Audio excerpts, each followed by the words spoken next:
ഹരേ കൃഷ്ണ. എല്ലാവർക്കും മാധവത്തിലേക്ക് സ്വാഗതം.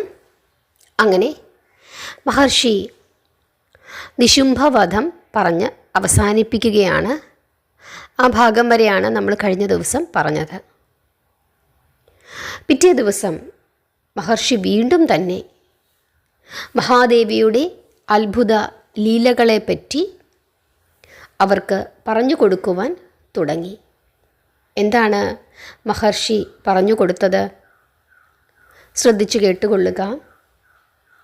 നിശുംഭൻ യുദ്ധക്കളത്തിൽ മരിച്ചു വീണത് കണ്ടപ്പോൾ ശുംഭൻ വളരെയധികം ദുഃഖിച്ചു. തൻ്റെ പ്രാണതുല്യനായ സഹോദരനെ വധിച്ചതിലുള്ള പ്രതികാര ബുദ്ധി അവനെ ഭ്രാന്തനാക്കി കളഞ്ഞു.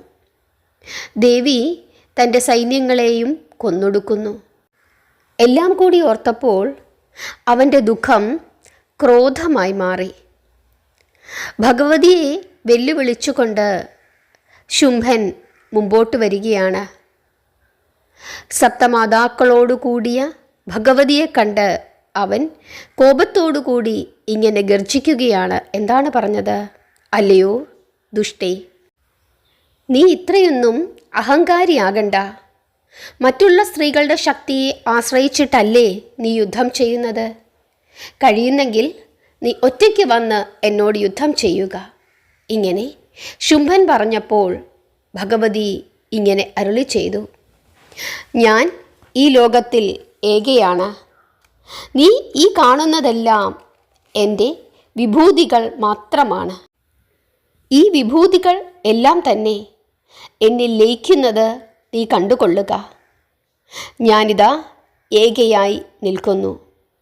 കഴിയുമെങ്കിൽ ഉറച്ചു നിന്ന് പോരാടുക. ഇങ്ങനെ പറഞ്ഞ് ഭഗവതി തൻ്റെ മാതൃഗണങ്ങളെ നോക്കിയപ്പോൾ ഉടൻ തന്നെ ബ്രഹ്മാണി മുതലായ മാതൃഗണങ്ങൾ സപ്തമാതാക്കളെല്ലാം തന്നെ ഭഗവതിയുടെ ശരീരത്തിൽ ലയിച്ചു ചേർന്നു. യുദ്ധകളത്തിൽ ഭഗവതി ഏകയായി. ശുംഭൻ ദേവിയോട് യുദ്ധം ചെയ്തു. രണ്ടുപേരും തമ്മിൽ അതിഘോരമായ യുദ്ധമാണ് പിന്നീട് നടന്നത്. ദേവന്മാരും അസുരന്മാരും എല്ലാവരും തന്നെ വളരെയധികം ആശ്ചര്യത്തോടു കൂടി ആ യുദ്ധം നോക്കി നിന്നു. സർവലോക ഭയങ്കരമായ ആ യുദ്ധത്തിൽ അനവധി അത്ഭുതങ്ങളായ അസ്ത്രങ്ങൾ ഉപയോഗിക്കപ്പെട്ടു. അംബിക അയക്കുന്ന ദിവ്യാസ്ത്രങ്ങളെല്ലാം അസുരൻ നശിപ്പിച്ചു. അസുരൻ അയക്കുന്ന ദിവ്യാസ്ത്രങ്ങളെല്ലാം ദേവി വെറും ഹുങ്കാരം കൊണ്ട് തന്നെ നിഷ്പ്രഭങ്ങളാക്കി. അതുകൊണ്ട് ആ അസുരൻ അനേകം അസ്ത്രങ്ങൾ ഒന്നിച്ചയച്ചു. ആ അസ്ത്രങ്ങൾ ദേവിയെ മൂടി. ക്രുദ്ധയായ ദേവി ശുംഭൻ്റെ വില്ലു തന്നെ മുറിച്ചു കളയുകയാണ്. ഉടനെ അസുരൻ ശക്തിയെടുത്ത് അയച്ചു. ദേവി അതും മുറിച്ചു കളഞ്ഞു. പിന്നെ അസുര രാജാവ് വാളെടുത്ത് ദേവിയെ വെട്ടുവാൻ ഓടിയെടുത്തു. ദേവി അവൻ്റെ വാളും പരിചയും തകർത്തു. അതിനുശേഷം ശരങ്ങളെ കൊണ്ട് അവൻ്റെ തേരാളിയെയും കുതിരകളെയും ഭഗവതി കൊന്നുവീഴ്ത്തി.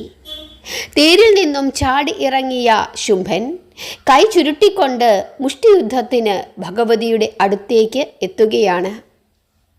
ഭഗവതിയെ അവൻ്റെ മുഷ്ടി കൊണ്ട് പ്രഹരിച്ചു.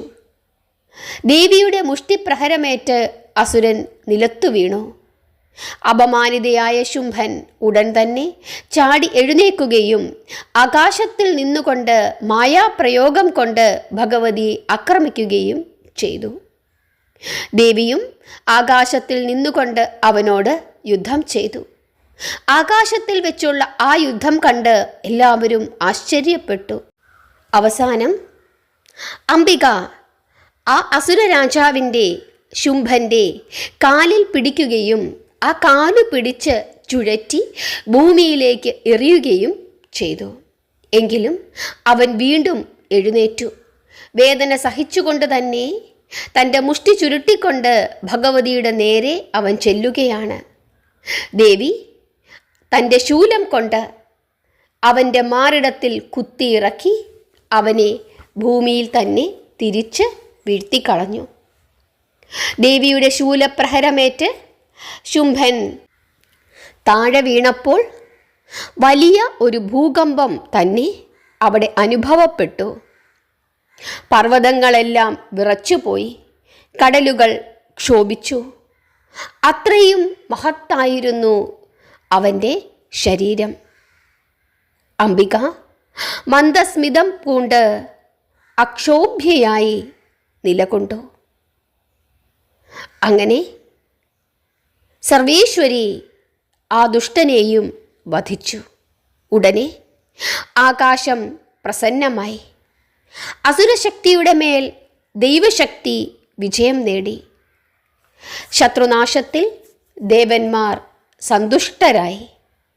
ആകാശത്തിൽ നിന്നും അവർ പുഷ്പവർഷം ചെയ്തു. ഗന്ധർവന്മാർ ശ്രുതിമധുരമായി ഗാനങ്ങൾ ആലപിച്ചു. അപ്സരസുകൾ നൃത്തം ചെയ്തു.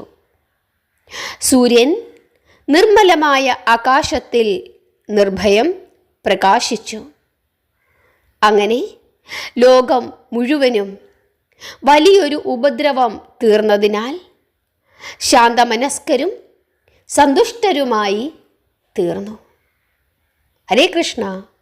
അങ്ങനെ ഭഗവതി ശുംഭനെയും നിശുംഭനെയും വധിച്ചു.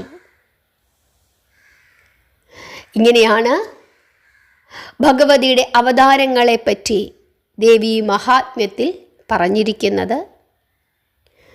അങ്ങനെ ഈ ദുഷ്ട അസുരന്മാരെ വധിച്ചതിനു ശേഷം സന്തുഷ്ടരായ ദേവന്മാർ ഭഗവതിയെ സ്തുതിക്കുന്ന ഒരു ഭാഗമുണ്ട്. അതുകൂടാതെ ദേവി മഹാത്മ്യത്തിൻ്റെ ഫലശ്രുതിയുമുണ്ട്. ഈ രണ്ട് ഭാഗങ്ങൾ കൂടിയേ ഉള്ളൂ ഇനി ദേവി മഹാത്മ്യ കഥയിൽ നമുക്ക് പറയാനായിട്ടുള്ളത്. അത് നമുക്ക് അടുത്ത ദിവസം പറയാം. ഇവിടെ ഭഗവതി ആദ്യമായി അവതരിച്ചത് മധുവിനെയും കൈഢബനെയും വധിക്കുന്നതിനായി മഹാവിഷ്ണുവിനെ സഹായിക്കുന്നതിന് വേണ്ടിയിട്ടാണ് മായാരൂപത്തിൽ അംബിക അവതരിച്ചു ഇല്ലേ. അതിനുശേഷം ഭഗവതി മഹിഷാസുരവധം നടത്തി. അതുപോലെ ശുംഭൻ്റെയും നിശുംഭൻ്റെയും ധാരാളം അസുരന്മാരായ സേനാനായകന്മാരെയും മന്ത്രിമാരെയുമൊക്കെ വധിച്ചു. രക്തബീജനെ വധിച്ചു. അങ്ങനെ ധാരാളം യുദ്ധങ്ങൾ ഭഗവതി ചെയ്തു. ലോകത്തിന് സമാധാനം നൽകുന്നതിനു വേണ്ടി ആസുരശക്തികളെ നിഗ്രഹിച്ച് ലോകത്തിന് സമാധാനം പകർന്നു കൊടുത്ത ഭഗവതിയുടെ കഥയാണ് ദേവി മഹാത്മ്യത്തിലൂടെ പറഞ്ഞു തരുന്നത്. നിങ്ങൾക്ക് ഈ ഭാഗങ്ങളൊക്കെ മനസ്സിലായി എന്ന് വിശ്വസിക്കുന്നു. നാമം ജപിക്കുക, ഭഗവതിയെ പ്രാർത്ഥിക്കുക. ഭഗവാൻ നിങ്ങളെ എല്ലാവരെയും അനുഗ്രഹിക്കട്ടെ. ഹരേ കൃഷ്ണ.